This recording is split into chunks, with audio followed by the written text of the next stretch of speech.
Hello and welcome back. We are reading chapter 14 of the Book of Wisdom. Let's go. Again, another, thinking to sail and beginning to make his voyage through the raging waves, calls upon a piece of wood more fragile than the wood that carries him. For this is what desire has contrived to be acquired, and the craftsman has formed its understanding.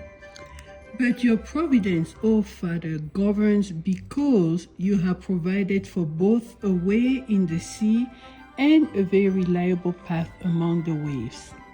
Revealing that you are able to save out of all things, even if someone were to go to sea without skill.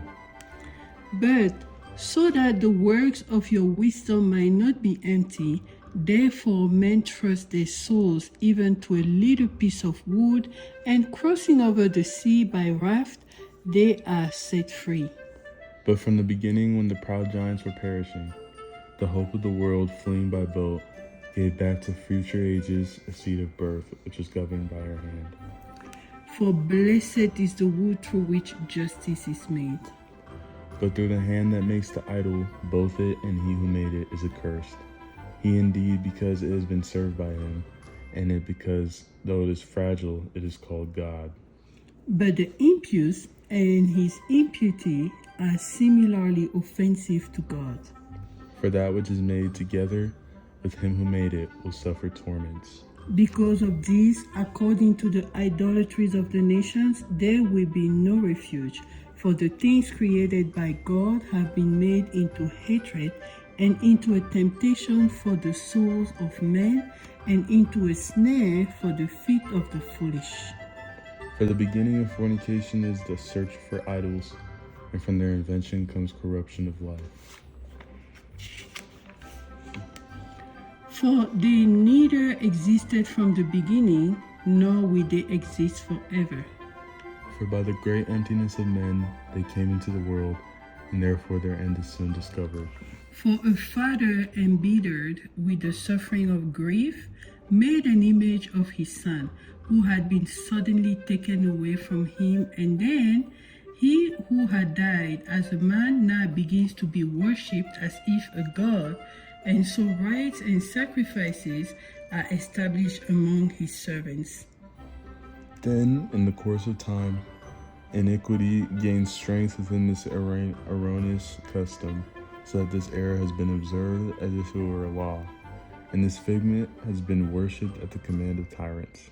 And those whom men could not openly honor because they were far off, a likeness of them was carried from far off, and from it they made a similar image of the king that they wanted to honor, so that by their solicitude they might worship he who was absent just as if he were present. Yet it passes into their care, and those whom they did not know they love because of the excellence of the artist.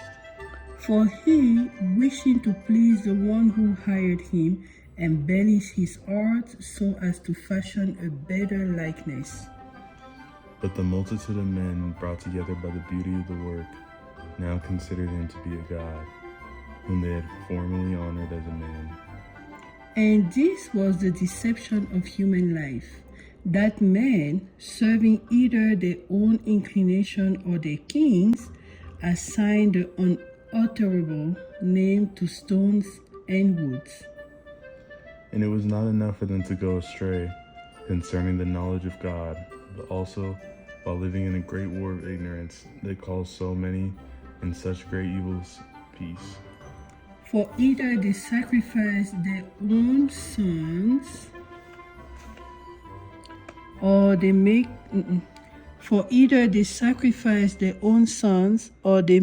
dark sacrifices, or they hold vigils full of madness. So that now they neither protect life nor preserve a clean marriage, but one kills another through envy, or grieves him by adultery.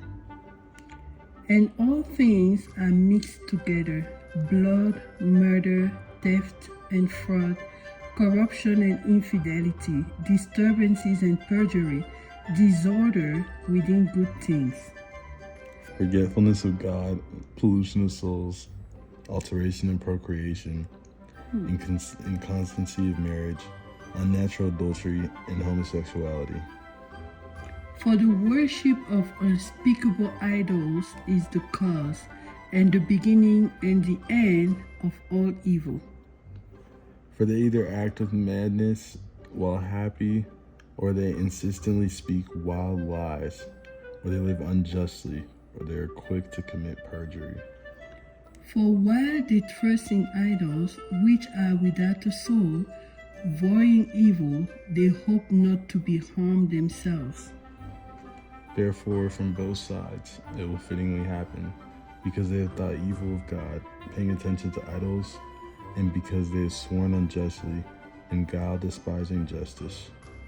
For swearing is not virtue, but sinning always comes around to a punishment according to the transgressions of the unjust. What did you learn? The idols and whoever makes the idols are doomed, basically, and are seen as unjust. All right. See you next time. Bye.